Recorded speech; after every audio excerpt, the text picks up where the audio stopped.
আসসালামু আলাইকুম। আজ কি রান্না করেছি আমি আজকে দেখাবো। ডিম দিয়ে লাউ ভাজি আর মুরগির চামড়ি দিয়ে লাউয়ের তরকারি। জানি না খেতে কেমন লাগবে। আপনারা কমেন্টে সবাই জানাবেন যে তরকারিটা কোনোদিন খেয়েছেন কি না। আলহামদুলিল্লাহ, আজকে 5টা রোজা হয়ে গেল। আপনাদের রোজাগুলো করতে কেমন লাগছে আপনারা সবাই অবশ্যই জানাবেন।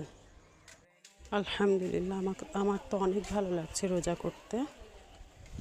আর ভালো লাগবেই না কেন? আমরা মুসলমান বলে কথা, মুসলমানের ধর্মটা এতই সুন্দর, আল্লাহ দিয়েছে পবিত্র ধর্ম। আলহামদুলিল্লাহ যে আমরা মুসলিম ঘরে জন্ম নিয়েছি, হতে পেরেছি।